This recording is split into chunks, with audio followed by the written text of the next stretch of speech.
Très bien, merci. Ok, bon, bah, allons-y alors. Merci beaucoup pour cette introduction. Merci aussi pour votre invitation. Et puis, je vous redis, comme je suis ravie d'échanger autour du sujet, l'avenir des usages de l'hydrogène en France, qui quand je l'ai vu, m'a donné envie de vous rapporter une citation que j'ai souvent entendue en arrivant dans la filière hydrogène, parfois de la part d'experts de haut niveau. Ça disait: l'hydrogène est une technologie d'avenir qui a vocation à le rester longtemps. Voilà, donc quand je suis arrivée dans la filière hydrogène, j'ai beaucoup entendu ça. Et ce qui est assez intéressant, je trouve, à partager, c'est que l'histoire n'est pas écrite, elle est en cours. Et ce n'est pas forcément simple d'analyser le passage qu'on a pourtant l'impression de vivre, c'est-à-dire la sortie des énergies fossiles pour entrer dans le monde de l'énergie décarbonée. Et dans ce monde-là, l'hydrogène occupe une place centrale. Alors, le sujet qui m'a été posé, quel avenir pour les usages de l'hydrogène en France, du coup, j'ai souhaité peut-être l'aborder en deux parties, les parties suivantes que vous devez voir. Donc, tout d'abord, je voudrais voir comment l'hydrogène, d'une promesse un peu critiquée, qui a eu des moments un peu d'engouement par le passé, a finalement trouvé sa place comme vecteur incontournable de la transition énergétique. Quels sont ses usages? Revenir là-dessus, puisque je crois que c'est quand même le cœur du sujet. À quoi ça sert, l'hydrogène? Et de quel hydrogène parle-t-on? Au sens où, comme Fabienne l'a rappelé, effectivement, euh, les termes du débat ont beaucoup évolué ces derniers temps. Et je voudrais revenir un tout petit peu là-dessus. Ensuite, dans la compétition mondiale qui s'est engagée autour des enjeux de l'hydrogène, c'est un mouvement qui s'accélère, qui est très important. La France joue un rôle, a décidé de jouer sa partition, et c'est un rôle spécifique, particulier, qui est aussi dû à son système énergétique particulier et un certain nombre d'autres facteurs que je vous présenterai volontiers. Donc, je voudrais aussi présenter la façon dont la France se positionne dans cette compétition-là, comment l'Europe se positionne aussi, et quelles sont pour nous, puisque, comme vous le savez, il y a une stratégie nationale française qui a été présentée en septembre récemment. Donc, quelles sont les conditions de la réussite côté filière? Voilà. Mais peut-être avant tout, ce que je voudrais, c'est vous rappeler brièvement, enfin Fabienne l'a redit, mais effectivement d'où je parle, puisque je crois que c'est quand même important. Donc effectivement, je parle d'un point de vue qui n'est pas impartial, qui n'est pas académique, c'est le point de vue de France Hydrogène, qui est le nouveau nom de l'AFIPAC, et qui fédère aussi effectivement aujourd'hui plus de 220 membres sur l'ensemble de la chaîne de valeur.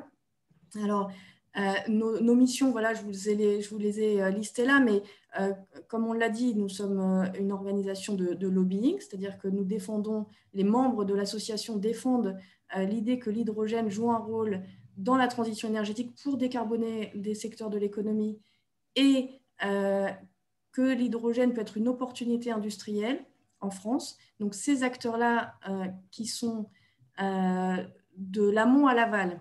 Nous avons donc parmi les 220 membres, alors là c'est notre chaîne de valeur, donc c'est juste pour illustrer le bel ensemble.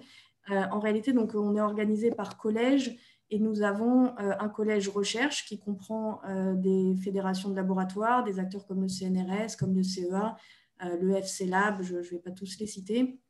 Nous avons au cœur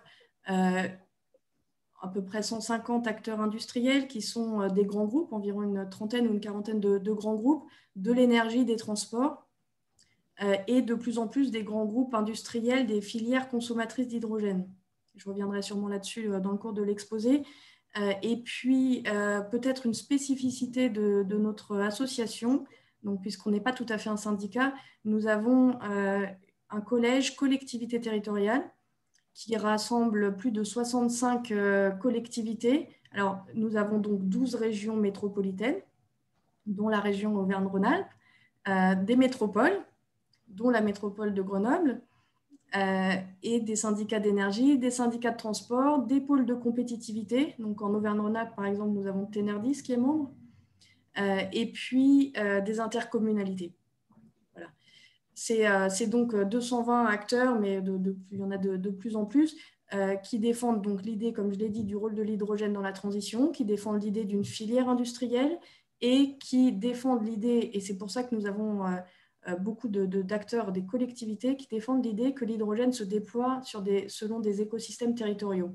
Mais je reviendrai là-dessus également. Voilà. Donc ça, c'était pour vous redire un petit peu le prisme par lequel je m'exprime. Alors, du coup, voilà, revenir un petit peu sur comment on est passé de l'hydrogène qui a été considéré à maintes reprises comme énergie du futur à aujourd'hui le vecteur incontournable de la transition énergétique. Alors, je vais pas vous repasser tout l'historique, mais c'est un élément chimique qui est présent partout dans l'univers, l'hydrogène, donc c'est connu de longue date. Je ne vais pas refaire toute l'histoire, mais je pourrais juste vous citer Jules Verne, qui voyait dans son roman L'île mystérieuse, déjà l'hydrogène comme l'énergie du futur. Alors je vous le cite, il dit « Oui, mes amis, je crois que l'eau sera un jour employée comme combustible, que l'hydrogène et l'oxygène qui la constituent, utilisés isolément ou simultanément, fourniront une source de chaleur et de lumière inépuisable et d'une intensité que la houille ne saurait avoir. » Voilà. Donc, c'est déjà au XIXe siècle qu'on a vu la première électrolyse de l'eau, que le principe de la pile à combustible est explicité. Le premier dirigeable à hydrogène date de 1900. Et puis, enfin, le premier hydrogénoduc en 1938 en Allemagne, dans l'Areau. En 1943, déjà, l'hydrogène est utilisé comme carburant de moteur de fusée. Voilà, donc on voit que c'est quelque chose qui est de longue date connu, tant les technologies que des procédés de production, comme l'électrolyse. Et on peut retracer également, comme dans la seconde moitié du XXe siècle, l'hydrogène a cru à plusieurs reprises voir son heure arriver. Donc il y a eu plusieurs vagues qui ont été, par exemple, dans les années 70, où on voit apparaître le terme économie de l'hydrogène sous la plume d'un auteur, John Bockris, qui publie en 1975 un ouvrage qui s'appelle « Énergie, l'alternative hydrosolaire ». Donc là, je vous traduis le titre qui est en anglais originellement. Au Japon, on a également des discussions dans la première moitié de la décennie sur l'utilisation de l'hydrogène comme vecteur d'énergie. Voilà, donc, et puis, les premières applications pour l'automobile apparaissent dans les années 1975-1980, où on voit apparaître des programmes de recherche sur les piles à combustible, des prototypes dans les années 90. Et puis, en parallèle, on voit aussi un intérêt émerger pour la production d'hydrogène. Donc, il y a un accord de l'Agence internationale de l'énergie en 1977 autour de ça. Les Allemands travaillaient déjà beaucoup sur le sujet de production. Voilà, donc une première émergence comme ça du sujet.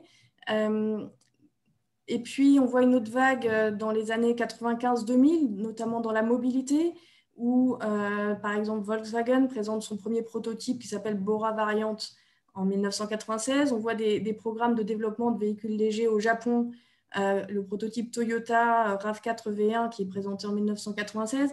Je ne vous les fais pas tous, je pique des petits éléments comme ça,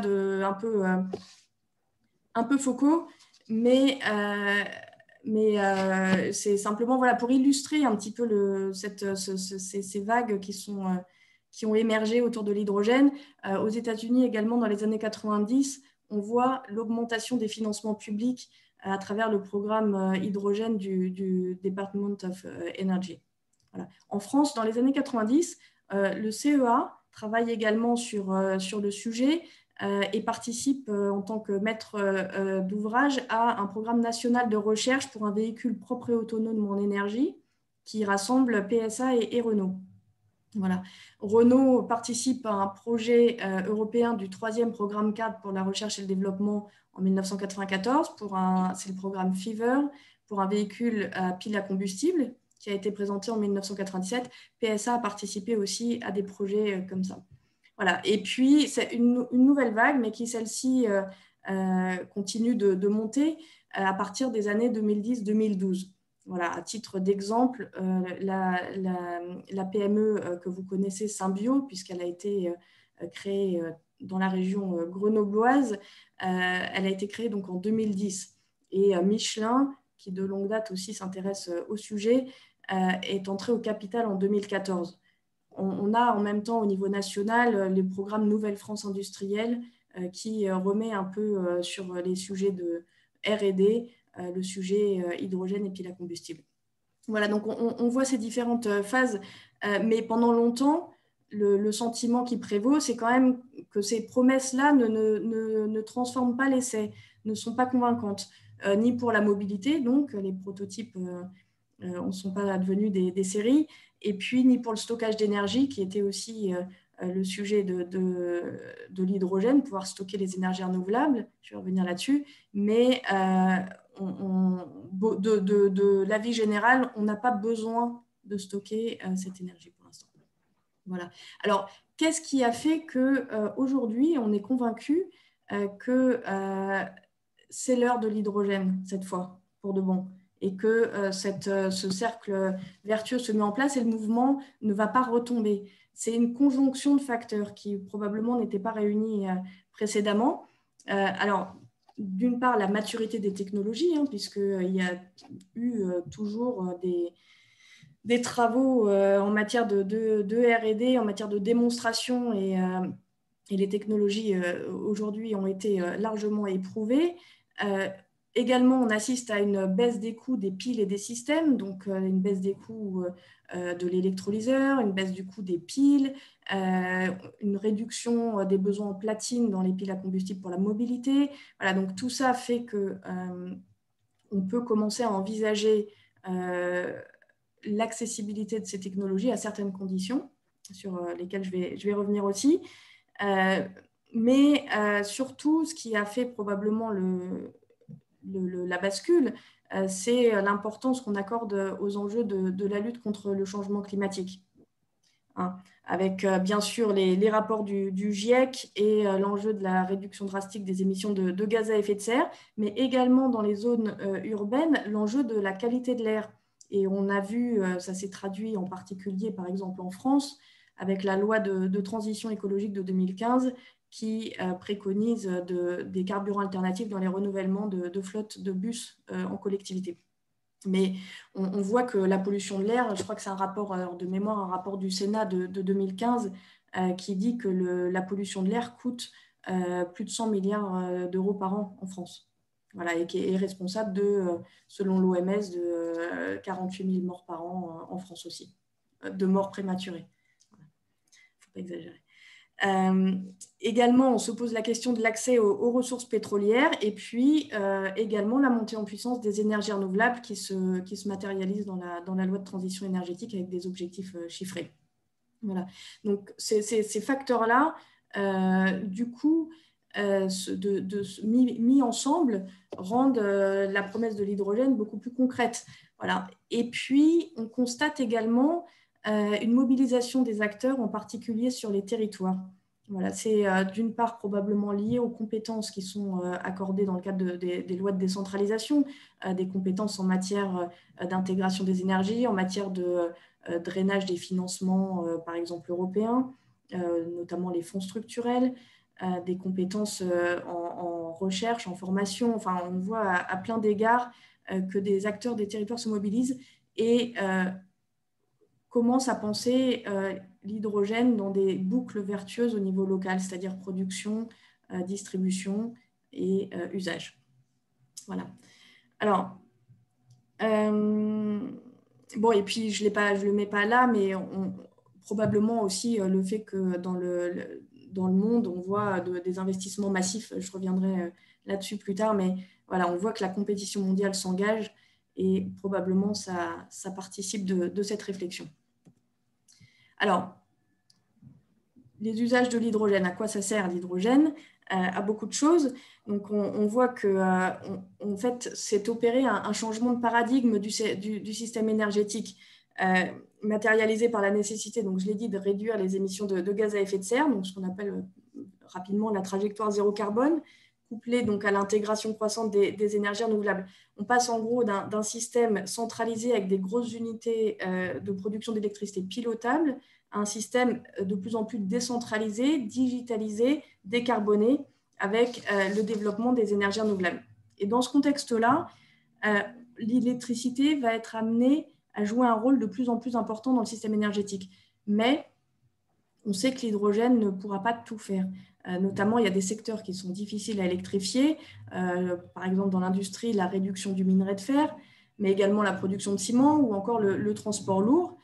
Et du coup, c'est là que l'hydrogène présente ce double rôle qui est d'une part de permettre l'intégration et le stockage des énergies renouvelables dont on sait qu'elles sont variables et ainsi faciliter leur intégration et leur déploiement.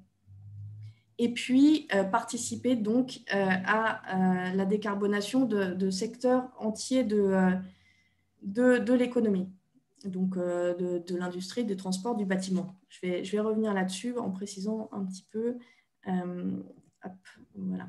Donc, je viens de le dire, hein, l'hydrogène, ça devient un levier essentiel de la transition énergétique au sens où il peut flécher d'importantes quantités de renouvelables vers les secteurs difficiles à décarboner. Alors, si je prends l'exemple de la mobilité, l'usage de l'hydrogène en mobilité, on est sur un usage en moteur électrique avec une pile à combustible pour la mobilité routière et non pas combustion de l'hydrogène dans des réservoirs thermiques, comme ça a pu être conçu précédemment. Là, on est vraiment sur une logique de moteur électrique et donc complémentaire de la batterie dans une logique de zéro émission à l'usage. Alors, l'intérêt de l'hydrogène dans la mobilité électrique, c'est donc de présenter tous les avantages du véhicule électrique à batterie, zéro émission, zéro polluant, zéro bruit. Donc en ville, c'est parfait. Pour la qualité de l'air, c'est parfait. Et en même temps, couplé aux avantages du véhicule thermique, c'est-à-dire qui permettent de se faire un plein en quelques minutes et non pas de recharger pendant des heures comme une batterie, de faire donc un plein en quelques minutes, d'avoir une autonomie équivalente à celle du diesel. Voilà. On dit la mobilité routière, mais et dans ce contexte-là, on pense complémentarité avec la batterie. Il ne s'agit pas d'opposer l'un à l'autre. Encore une fois, ce n'est pas le sujet. Il y a une notion de service rendu et dans la mobilité routière, il y a des mobilités qui ne sont pas adaptées pour la batterie. Par exemple, les mobilités intensives, celles qui ont besoin de beaucoup d'autonomie ou d'un temps de recharge rapide ou de transporter des charges lourdes ou de faire du transport de longue distance. Dans tous ces usages-là, la batterie ne peut pas fonctionner. On peut prendre l'exemple du transport de marchandises par route où la capacité d'emport est importante et le poids de la batterie ne peut pas fonctionner, sans parler du temps de recharge et de l'autonomie. On peut parler aussi, par exemple, des flottes de taxis qui ont besoin de se recharger très rapidement. Et bon, moi, j'habite à Paris, il y a des taxis à hydrogène qui circulent. Il y en a plus de 200 aujourd'hui. Et si vous interrogez le patron de cette société de taxi, il vous expliquera qu'il a commencé par la batterie avant de se rendre compte que pour son usage, l'hydrogène était bien plus efficace. Voilà.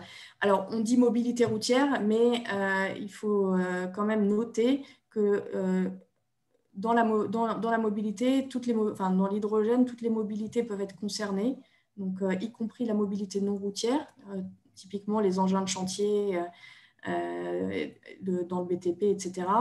La mobilité ferroviaire, on a entendu parler du train à hydrogène d'Alstom, dans le maritime, dans le fluvial, voilà, toutes les mobilités peuvent être potentiellement à hydrogène.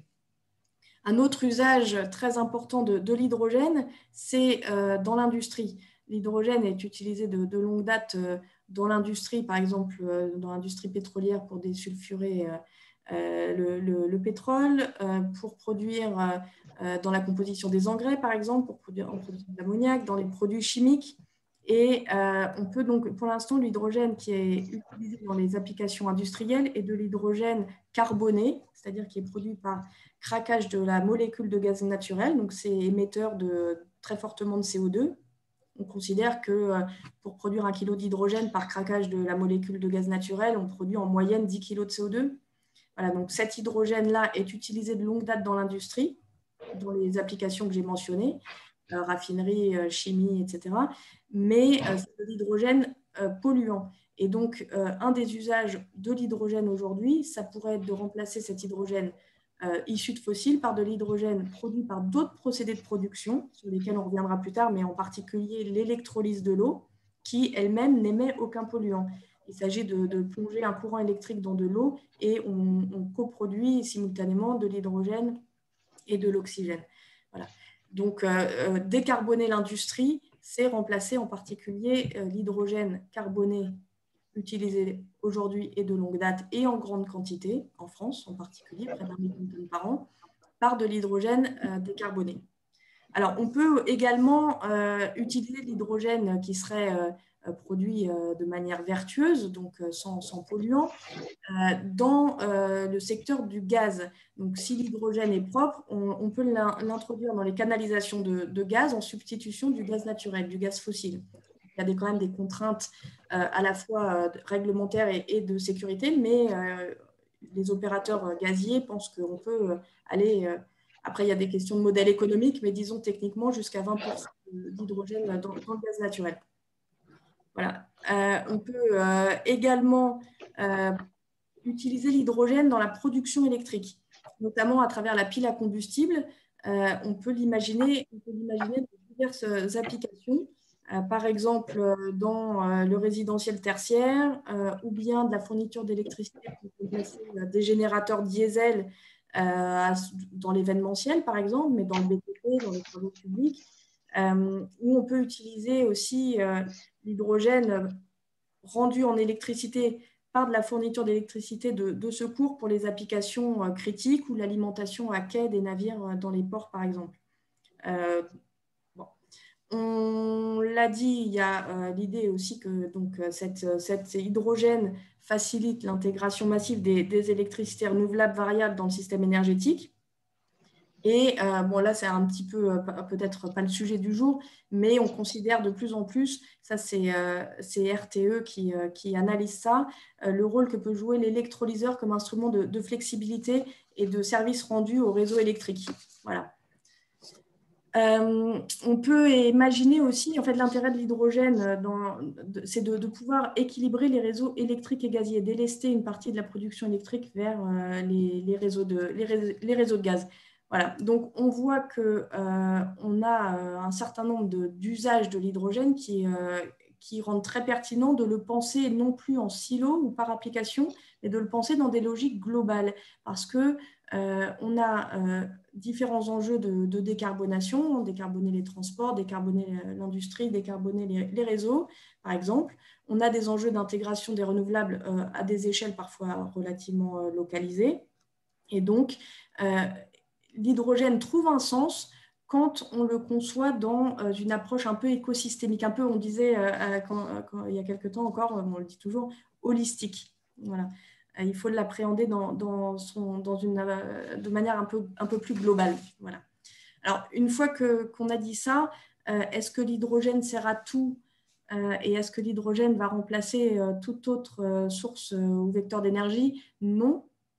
L'idée, encore une fois, c'est quand même de l'appréhender dans une vision un peu holistique, néanmoins de se demander de la question de son intérêt par usage. C'est-à-dire que si, je ne sais pas, moi j'habite à Paris, si j'ai 1 kilomètre à faire avec une voiture, peut-être qu'une voiture électrique à batterie, ça ferait l'affaire. Voilà. Sinon, un vélo à hydrogène, c'est bien aussi, me concernant. Alors, on avait donc pour évaluer un petit peu la place que pourrait prendre cet hydrogène dans les différentes applications, on avait travaillé, enfin le cabinet d'études McKinsey avait travaillé avec nous pour proposer une étude qui s'appelait « Développons l'hydrogène pour l'économie française », qui a été publiée en avril 2018. Et il était identifié donc, que l'hydrogène renouvelable ou bas carbone pourrait répondre à 20% de la demande d'énergie finale en France. Alors, on dit que l'hydrogène, dans les transports, cette étude relate qu'en 2050, on pourrait imaginer que 18% du parc du véhicule pour le transport de passagers et de fret pourrait être à hydrogène. Et ça correspond d'ailleurs aux projections que fait la plateforme filière automobile et mobilité dans ses derniers travaux dans le cadre du plan de relance. on peut en reparler plus tard si vous voulez. Mais donc, dans cette étude, il est également dit que pour les autobus ou les camions en 2050, un bus sur 4, un camion sur 5 pourrait fonctionner à l'hydrogène. Et on imagine sur les véhicules légers et véhicules utilitaires légers, en complémentarité de l'électromobilité à batterie, 20% du parc d'ici 2050. Voilà. Et en particulier dans les zones à forte densité de population. Alors, voilà, je continue, mais un petit schéma qui est issu de cette étude qui montre les différents rôles de l'hydrogène dans l'économie française, les différents rôles possibles. Voilà. Dans le chauffage et l'alimentation en énergie des bâtiments, on a un objectif de la loi qui est de porter la consommation globale de gaz à 2030, enfin, dans la consommation globale de gaz à 2030, 10% de cette consommation devrait être de gaz renouvelable. Voilà. Donc, le gaz renouvelable, l'hydrogène, pourrait en être s'il est produit avec des renouvelables. Dans l'industrie, cette étude dit que l'hydrogène a le potentiel pour constituer en 2050 près de 10% de l'énergie dans l'industrie. Voilà. Et puis, on a identifié aussi, mais ça c'est vraiment une question de technologie, que l'hydrogène pourrait servir de réducteur pour les procédés d'élaboration d'acier, c'est-à-dire qu'en tant qu'intrant, pourrait remplacer le coke et du coup faire de l'acier moins émetteur de CO2 au procédé de production et du coup voilà, servir à décarboner ce procédé de production. C'est les Allemands qui travaillent beaucoup là-dessus en ce moment. Voilà. Bon, je ne vais pas vous dire tout ce que relate cette étude, elle propose beaucoup de chiffres. Ce que je voulais peut-être dire pour un peu conclure cette première partie, c'est que on a remis une brève perspective historique et on voit que l'hydrogène s'est imposé et son rôle dans les différents secteurs avec l'enjeu qu'on a de décarbonation de l'économie s'est imposé comme vecteur incontournable. Et parallèlement, on voit que la façon dont les termes du débat sont posés autour de l'hydrogène ont évolué. Et encore il y a quelques années, et je pense en particulier à une note de France Stratégie qui date de 2014, qui disait en substance, d'ailleurs, littéralement d'ailleurs, l'hydrogène c'est dangereux, ça explose, les technologies ne sont pas matures, et de toute façon, il n'y a pas de modèle économique, et puis de toute façon, il n'y a pas besoin de l'hydrogène pour stocker les ENR avant 2040. Donc, on n'en a pas besoin. Alors, ces dernières années, l'impression qui prévaut, enfin de mon point de vue, c'est que ces termes du débat ont quand même évolué. Disons que les critiques ne portent plus là-dessus. Sur la sécurité, à part quelques idées reçues sur le ballon, le Hindenburg, qui aurait brûlé à cause de l'hydrogène, ce qui n'est pas vrai, ou à part l'expérience que chacun fait au collège en physique où on fait exploser l'hydrogène dans une éprouvette. Sinon, globalement, je crois que c'est assez bien accepté que l'hydrogène, c'est un gaz et que ça présente des risques comme toute énergie et que ce risque-là, la question, c'est de le maîtriser. Or, comme je l'ai dit tout à l'heure, l'hydrogène, c'est un élément qui est utilisé dans l'industrie de très longue date et donc ce risque, il est maîtrisé au niveau industriel. Donc tout l'enjeu de cette maîtrise du risque, et ça va de pair avec l'acceptabilité sociétale, c'est comment on introduit l'hydrogène dans l'espace public, par exemple, dans la mobilité, avec des stations de recharge, etc. Alors, là-dessus, il y a un travail qui est fait d'ailleurs avec le ministère de la Transition écologique et avec le ministère de l'Intérieur qui est sa direction de la sécurité civile et gestion de crise, donc les pompiers, pour élaborer en fait les règles et pour bien comprendre quels sont les risques et comment on maîtrise ces risques-là liés à l'utilisation de l'hydrogène dans la mobilité, par exemple. Et là-dessus, je crois que tout le monde est à peu près rendu à l'évidence que ce risque, il est maîtrisé et qu'on bâtit un système pour le maîtriser. Sur la maturité des technologies, donc ça, je crois que j'en ai parlé au début, on voit que les progrès ont été faits, on voit que les coûts des piliers systèmes a diminué, et on voit que l'enjeu du modèle économique se fait sur l'industrialisation et le passage à l'échelle. Je donne un seul exemple, c'est Toyota qui disait il y a un an ou deux peut-être que ils allaient réduire en 10 ans, ils allaient ramener en 10 ans le prix de leur berline à hydrogène, la Toyota Mirai, au prix de l'hybride. C'est-à-dire en gros le diviser par deux. C'est un peu plus de 70 000 euros aujourd'hui et ils veulent le ramener à autour de 35 000 euros. Et en faisant une seule chose, c'est en multipliant par 10 les capacités de production. Donc, de 300 unités annuelles, par 100, ils sont prêts à en produire 30 000. Voilà. Et c'est ça qui va permettre de diviser le coût par deux du véhicule. Voilà, donc on voit qu'il y a un sujet vraiment de passage à l'échelle. Ça vaut aussi pour l'électrolyseur, ça vaut aussi pour les piles, etc. Estelle, Alors, excusez-moi, émergent deux questions, donc ça commence à se poser, vous ne serez pas surprise. C'est la question de la production de l'électricité et donc de la dépendance au nucléaire. Donc, il y a déjà deux collègues dans la salle qui posent cette question du nucléaire. Donc, je ne sais pas si à un moment donné, vous Alors, allez... c'est juste là, ça tombe bien, on est dessus. Alors, je ne vais pas m'étendre très longuement là-dessus, mais le débat aujourd'hui, voilà, ce que je voulais dire, et je viens sur le nucléaire, c'est qu'on n'est plus sur c'est dangereux, ça explose, etc. On est sur, bon d'accord, ok, l'hydrogène, il en faut, mais alors, il faut qu'il soit vert, sinon, c'est pas bien. C'est juste d'ailleurs. C'est-à-dire, on pourrait réfléchir en se disant, si on met de l'hydrogène dans une voiture, du moment qu'il est au pot d'échappement, il émet rien, ça vaut quand même pour la qualité de l'air. Mais effectivement, tout l'intérêt et tout l'enjeu, et je crois que ça, pour le coup, c'est, en tout cas en France et en Europe, c'est la façon dont on analyse la chose, c'est que ce qui est intéressant, c'est d'utiliser, de produire l'hydrogène de manière vertueuse. Alors, il y a plusieurs points. Alors, qu'est-ce qu'on entend par vert? Vert, c'est produit à partir d'une source renouvelable. Donc, il y a différentes façons de produire de l'hydrogène. On peut le produire par pyrogazéification de la biomasse. On peut le produire, comme je l'ai dit tout à l'heure, par électrolyse de l'eau. C'est le procédé qui, pour l'instant, est privilégié comme étant, disons, le plus capable de trouver un modèle économique et de produire en grande quantité. Donc, quand on plonge un courant électrique dans l'eau, la question, c'est quelle électricité?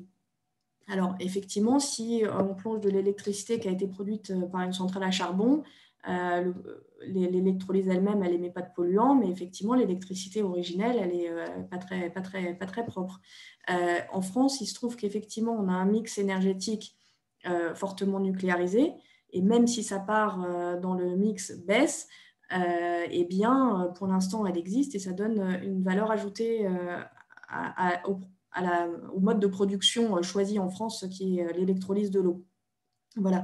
Alors, je dis ça, nous, France Hydrogène, on est en train de réfléchir à ça et d'ailleurs, on va lancer une étude vraiment de grande ampleur là-dessus, c'est-à-dire sur quel est le mode de production et du coup, quel est le transport et la logistique associée.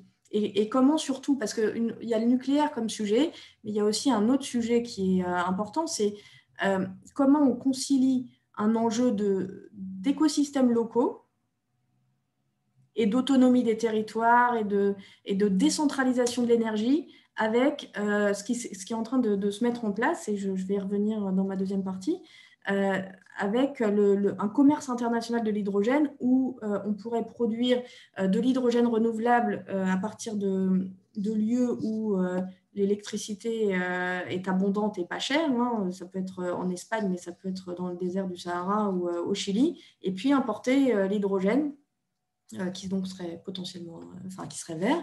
Voilà. Et comment et à un coût qui serait du coup peut-être plus compétitif que produit localement pour une quantité ou des usages plus réduits. Donc ça, c'est vraiment les deux enjeux.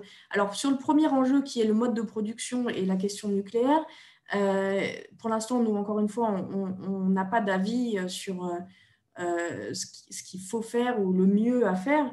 on soutient en tout cas la stratégie française qui est celle de dire on utilise notre mix aujourd'hui, fortement nucléarisé, dont la part de l'énergie nucléaire restera encore 50% en 2035. Et donc, tant qu'on en est là, de toute façon, utilisons ce dont on dispose parce que ça nous donne un avantage compétitif.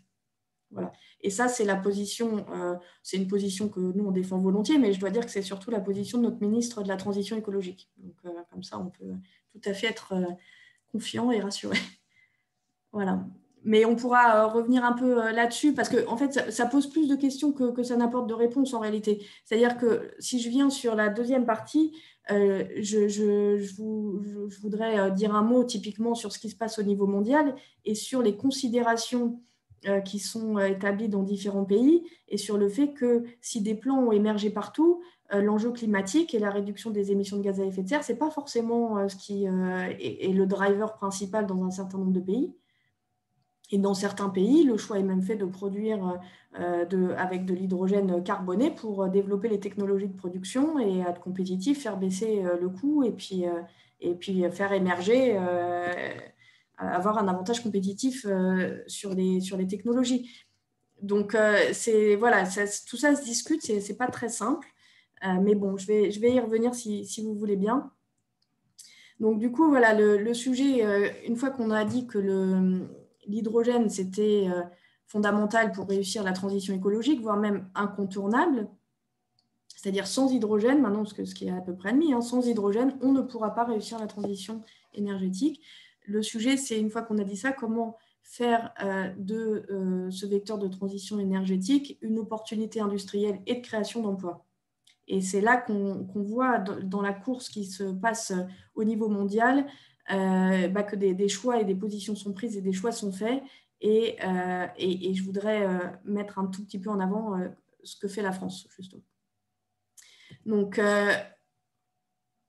alors pardon, je regarde juste le temps parce que je voudrais qu'on ait un peu peut-être la place aux questions. Donc, l'hydrogène, ça fait quand même un certain temps et un certain nombre de programmes qui ont été lancés dans différentes régions du monde. Et il y a une région qui est particulièrement active, c'est l'Asie-Pacifique. Mais c'est donc pas tout à fait nouveau. Mais ce qui est nouveau, c'est vraiment l'ampleur et le côté structurel de ces investissements dans l'hydrogène. Voilà. Et on voit qu'ils répondent à des priorités diverses. Donc, ce que je viens de dire, c'est-à-dire que ce n'est pas forcément que des préoccupations climatiques qui sont moteurs, mais ça s'inscrit dans des priorités politiques. Alors, par exemple, en Chine, le sujet, c'est ce que je vous disais à l'instant, la compétitivité de l'industrie. Donc, il y a la stratégie Made in China 2025. Et l'idée, c'est de développer une industrie complète de la pile à combustible et des véhicules et des stations de recharge. Après, en Chine, ils ont aussi des problématiques de qualité de l'air, et en particulier dans des très grandes métropoles. On voit qu'à Shanghai ou à Wuhan, ils ont des plans hydrogène au niveau de la métropole qui viennent compléter ce qui se fait au niveau national, gouvernemental.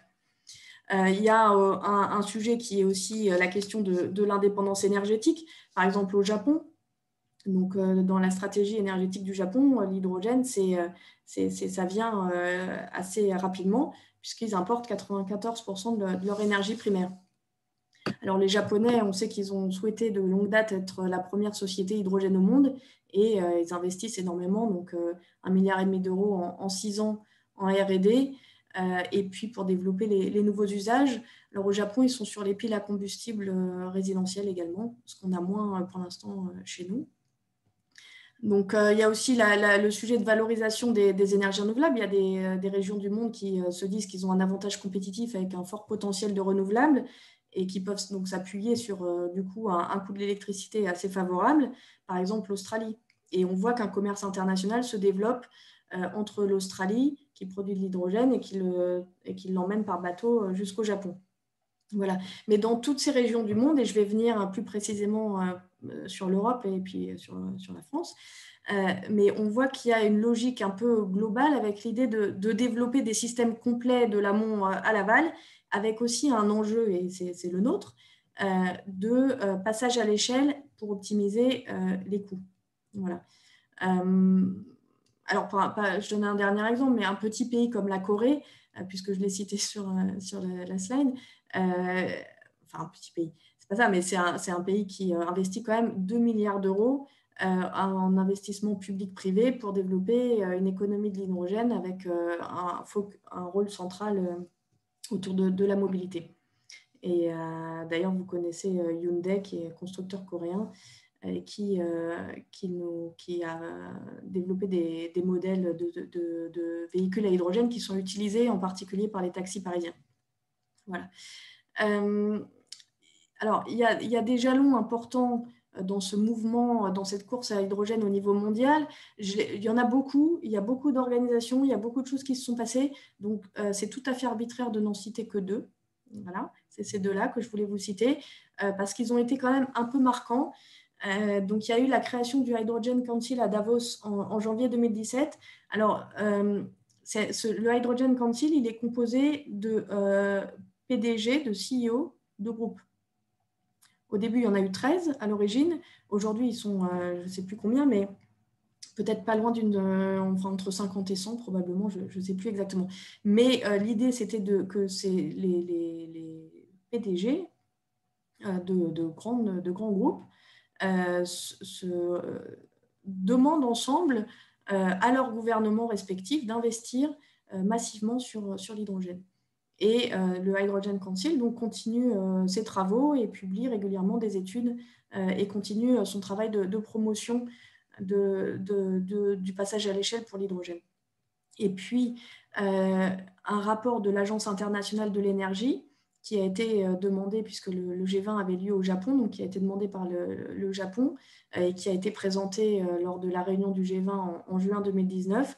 Donc, ce rapport de l'AIE qui aborde également, ça s'appelle The Future of Hydrogen, avec mon accent anglais, et qui propose justement vraiment d'investir massivement dans l'hydrogène, de travailler autour de grands hubs, en particulier les hubs industriels ou portuaires, de concevoir le commerce international autour de l'hydrogène, voilà, qui fait un certain nombre de recommandations comme ça. Et puis, plus proche de nous, donc en Europe aussi, l'Europe se positionne et s'est lancée. Et alors, d'abord, l'Europe composée de chacun des pays européens, où on voit qu'il y a dans de nombreux pays européens un intérêt et des investissements importants dans l'hydrogène, mais également l'Union européenne en tant que telle, où je vais détailler un tout petit peu. Donc, l'Allemagne, depuis un certain temps, on sait qu'elle est intéressée à l'hydrogène et aux technologies de l'hydrogène en particulier. L'Allemagne avait investi déjà dans le cadre d'un partenariat public-privé plusieurs milliards d'euros depuis plus de 10 ans. Et là, ils ont proposé une stratégie ambitieuse avec un investissement de 9 milliards d'euros, dont d'ici 10 ans. Donc 9 milliards d'euros, avec l'idée d'avoir 7 milliards d'euros sur la recherche et les infrastructures, et puis la production de 5 gigawatts, donc c'est important, d'hydrogène propre, issu de renouvelables. Donc ça, c'est un point très important, c'est-à-dire que les Allemands défendent l'idée de l'hydrogène vert, issu de renouvelables, y compris avec la perspective d'en importer, puisqu'ils se rendent compte qu'ils n'auront pas la capacité d'installer assez de systèmes de production de renouvelables pour alimenter tous les usages de l'hydrogène identifiés chez eux. Donc, ils ont un projet de production et puis 2 milliards d'euros sur les 9 qui seront dédiés à développer et sécuriser l'approvisionnement donc en hydrogène renouvelable dans le cadre de partenariats internationaux. Voilà. Après, donc, peut-être un petit mot sur les Pays-Bas, mais ce n'est pas les seuls. Hein. On voit que en Scandinavie, en Norvège, en Suède, on voit que les Espagnols, les Portugais, les Italiens, on voit que à certains égards la Slovaquie, on voit que beaucoup de pays européens se mobilisent autour de l'hydrogène et je reviendrai dessus en parlant de ce qui s'appelle un projet important d'intérêt européen commun après. Mais je donne un tout petit exemple, puisque les Pays-Bas, c'est un pays un petit peu à la croisée. Donc, ils ont décidé d'investir, deux provinces néerlandaises, donc Groningue et Drenthe, ont choisi d'investir 2,8 milliards d'euros pour faire de leurs deux régions une vallée de l'hydrogène. Donc, c'est cette logique de vallée, encore une fois, ce qu'on entend par vallée, c'est ces logiques écosystémiques, territorialisées. Voilà. Et en Europe, au niveau de l'Union européenne elle-même, donc il y a une stratégie, un grand plan qui a été présenté en juillet dernier, en juillet 2020, donc qui fixe une feuille de route à 2050, avec l'idée d'assurer un passage à l'échelle sur la production d'hydrogène renouvelable et bas carbone, et d'assurer un système d'infrastructure, de transport et de stockage et de distribution. Voilà. Donc avec cette même vision qui est de dire l'hydrogène doit servir à la décarbonation de deux secteurs clés qui ne peuvent pas être décarbonés autrement. Donc l'investissement identifié dans la feuille de route européenne, il est de 180 à 470 milliards d'euros d'ici 2050. Et puis avec des capacités d'électrolyse installées importantes, c'est-à-dire 6 gigawatts d'ici 2024 et puis 40 gigawatts à 2030. Voilà, ce qui produirait 1 million de tonnes par électrolyse d'hydrogène à 2024 et 10 millions de tonnes à 2030. Voilà. Alors, l'Union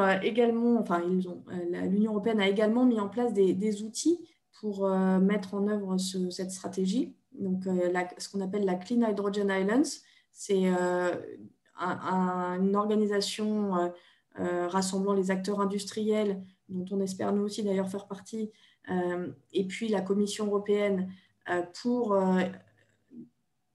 faire émerger les projets d'envergure, et puis identifier et puis lever les freins et verrous. Et puis, dans le plan de relance européen qui était présenté pour répondre à la crise de la Covid, il y a donc de l'argent qui est dédié à justement l'intégration des énergies renouvelables, et puis ce qu'on appelle le Green Deal, qui est un ensemble de politiques publiques dans le cadre desquelles on retrouve le soutien à l'hydrogène. Voilà. Donc c'est... Excusez-moi, il vous faut encore combien de temps pour qu'on ait un peu de temps? Une demi-heure de questions, ça serait bien. Donc, j'ai accéléré très fort alors. Ok. Voilà. Bon. Alors, du coup, je vais tout de suite sur pourquoi la France la France donc, a fait le pari de l'hydrogène. Je vais revenir là-dessus. Mais elle a tous les atouts pour réussir. Donc, je ne vais pas détailler. Mais on a des acteurs industriels sur toute la chaîne de valeur, des grands groupes qui ont des projets, et y compris dans divers pays du monde, des ETI, des PME capables de passer à l'échelle sur les systèmes, les composants. On a des startups, on a de la recherche d'excellence et une communauté scientifique qui s'organise en interaction avec l'industrie, c'est-à-dire dans le cadre de partenariats qui mutualisent les bancs d'essai, par exemple, ou qui fait des programmes communs en interaction entre la recherche et l'industrie.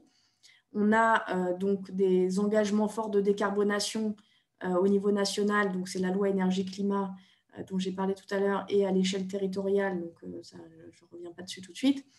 Le mix électrique faiblement intensif en carbone, donc là, pareil, je l'ai dit, grâce à notre électricité nucléarisée.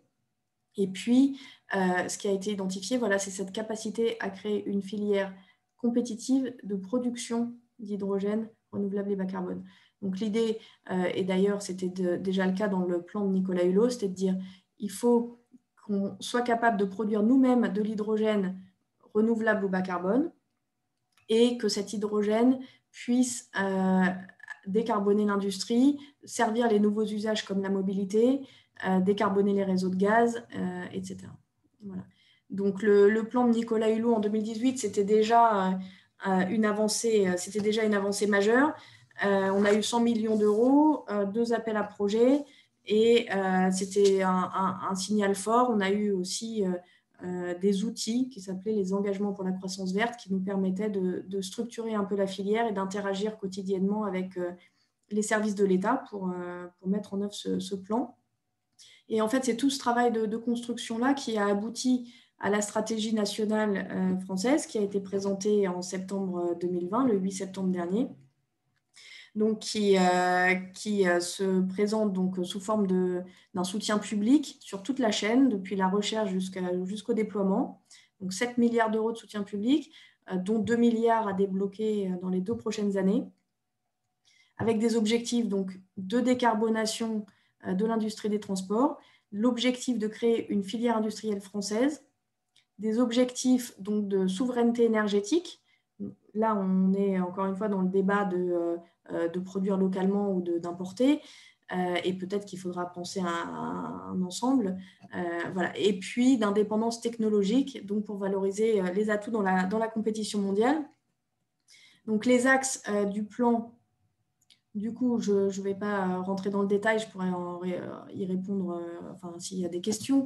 Mais donc il y a 3 axes. C'est vraiment décarboner l'industrie par le biais d'une filière de production d'hydrogène par électrolyse, développer une mobilité lourde à l'hydrogène décarboné, c'est-à-dire que le prisme là, c'est de dire on va d'abord servir dans la mobilité lourde en développant les véhicules type les bus, les bennes à ordures ménagères, les camions, etc. Et en même temps de développer des champions industriels sur certaines briques technologiques comme la pile à combustible, par exemple pour les véhicules utilitaires légers, mais pas seulement. Et puis, un axe vraiment sur le soutien à la recherche, au développement et à l'innovation et le développement des compétences. Donc, il y a un programme prioritaire de recherche qui va être mis en place sur l'hydrogène. Et puis, sur le sujet formation également, il y a un travail qui commence à se structurer. Je pourrais revenir là-dessus si vous le souhaitez. Je voudrais juste dire un mot quand même sur la façon dont la France se positionne pour créer un IPCEI, c'est-à-dire un projet important d'intérêt européen commun, comme le souhaitent d'autres pays de l'Union européenne et comme semble le vouloir également l'Union européenne elle-même. Donc, si ça ne parle pas tellement l'acronyme qui est l'acronyme anglais IPCEI, pour vous donner un exemple un peu grossier, c'est l'Airbus des batteries dont on a beaucoup entendu parler. C'est-à-dire, en gros, l'idée que si collectivement, les États membres qui le souhaitent, qui chacun d'entre eux ont identifié des champions industriels, arrivent à se mettre ensemble sous un chapeau commun pour un objectif commun, de telle manière à ne pas se cannibaliser l'un l'autre, mais que chacun puisse soutenir ses propres champions et demander du coup à la Commission européenne de déroger aux règles habituelles sur les aides d'État. Voilà, on a ce projet d'intérêt européen commun. Je ne sais pas si c'est clair, mais bon, en gros, c'est l'idée que les stratégies nationales, si on peut soutenir ce qui normalement n'est pas usuel dans la politique européenne de concurrence et de marché intérieur, là, l'idée, c'est qu'on puisse subventionner jusqu'à 100% des coûts éligibles des champions industriels choisis, identifiés, chacun dans son pays, à la condition que ce soit fait dans une démarche partenariale, collective et ouverte avec les autres pays de l'Union européenne. Ça oblige en fait à une forme de complémentarité. Donc, on est dans ce projet-là en ce moment. Donc, c'est le ministère de l'économie et des finances qui travaille alors en partenariat étroit avec l'Allemagne, y compris sous l'égide d'Emmanuel Macron et d'Angela Merkel qui se sont rencontrés sur ce sujet en octobre. Donc, l'idée, voilà, c'est qu'il y ait ce projet qui se mette en place et visiblement, l'intention est de le lancer d'ici la fin 2020. Voilà. Alors, en 2 mots, et puis promis, après je m'arrête là, mais quelles sont les conditions de la réussite? Donc, nous, côté industriel, on était dans l'idée d'abord de saluer le plan qui a été présenté par le gouvernement, puisqu'il a une approche vraiment cohérente et globale, et il prend tous les maillons de la chaîne, de l'amont à l'aval, et ça, c'est peut-être déjà quand même la meilleure manière de pouvoir appréhender le développement de l'hydrogène en France, c'est-à-dire de ne pas laisser un trou dans la raquette, parce qu'il faut qu'on puisse, de la R&D jusqu'au déploiement sur les territoires, dérouler ce développement-là. Alors, ça, c'est la théorie. Après, en pratique, il faut regarder comment le dispositif des aides se met en place et ce n'est pas forcément d'une grande évidence. Mais en tout cas, nous, on était quand même, filière hydrogène, très content de ce plan et de cette volonté française surtout de faire le pari, en fait, c'est ça, hein, de faire le pari de l'hydrogène, de dire on a des atouts, il faut qu'on y aille parce que si ce n'est pas nous, d'autres le feront et on sera à nouveau dépendant et on aura encore raté une opportunité technologique. Donc, c'est vraiment un peu un pari qui est fait. Alors, du coup, côté industriel, on se dit que la balle, industrielle et puis collectivité, hein, la balle est dans notre camp, dans le camp de la filière aujourd'hui, c'est-à-dire de se saisir des outils qui sont proposés. Et les enjeux de réussite, c'est la capacité à passer à l'échelle, c'est-à-dire à massifier vraiment, c'est-à-dire massifier la production, massifier les usages de telle manière à ce qu'on trouve des modèles économiques et des économies d'échelle. Et ça se passe dans une dimension territoriale. Voilà. Et ces écosystèmes qui rassemblent des projets et des acteurs sur un territoire, quand ils atteignent une taille suffisante et quand ils sont pensés, optimisés dans des zones pertinentes pour ça, type zone industrielle ou portuaire, zone aéroportuaire, zone logistique, etc., eh bien, on peut trouver des écosystèmes suffisamment d'envergure pour assurer la viabilité d'un bassin d'emploi. Voilà, donc c'est une matrice, il y a vraiment cette idée d'écosystèmes territoriaux et puis il y a dans l'autre sens une idée de verticalité, c'est-à-dire qu'il faut aussi industrialiser différents segments de la chaîne de manière radicale. Je donne un exemple. Dans la mobilité, par exemple, si on veut donner aux constructeurs de bus français qui se situent à Albi, qui s'appelle Safra, par exemple, hein, c'est un exemple, il y en a d'autres, si on veut lui donner une visibilité sur sa capacité à accroître sa capacité de production annuelle de bus et d'investir dans une meilleure capacité de production, il faut qu'il ait une vision du marché. Pour avoir une vision du marché, il faut lui permettre, et ça c'est en l'occurrence les métropoles, c'est pour ça que c'est un exemple peut-être plus simple puisqu'on connaît ça bien, que les métropoles qui passent les commandes de bus soient capables de s'organiser entre elles pour dire, voilà, moi j'en voudrais tant à telle échéance et qu'on puisse bâtir un plan d'industrialisation qui donne à la fois une profondeur et un calendrier pour l'ouverture du marché pour que l'industriel puisse investir. C'est un exemple, il y en a d'autres, mais voilà, l'idée c'est qu'il faut favoriser la commande publique, l'achat groupé et puis surtout l'articulation, et ça c'est quelque chose qu'on fait beaucoup, entre l'offre industrielle, c'est-à-dire quelle est la proposition technologique, pour quel usage, et là où on travaille avec les filières aval d'utilisateurs qui commencent à penser l'hydrogène, ce qui est assez récent parce que ce mouvement est en train de se créer. Je pense par exemple au maritime, mais aussi maintenant à l'aéronautique et puis d'autres. Voilà, donc ça, c'est mon dernier point, c'est comment on peut identifier et étoffer une chaîne de valeur complète et identifier les besoins des industriels et mettre en place les besoins en formation induit. Voilà. L'objectif, et le mot de la fin revient à l'ADEME, qui dit qu'on a besoin de créer de la valeur en France et qu'il faut qu'on trouve le moyen de définir comment on calcule, comment on établit que cette valeur est bien créée en France. Voilà. Donc, je passe sur les efforts de R&D, sinon je sens que on va me couper le micro. Voilà, donc je m'arrête là et puis comme ça, on laisse de la place aux questions. Merci. Merci Christelle, vraiment désolée, c'est toujours... Non, mais c'est moi.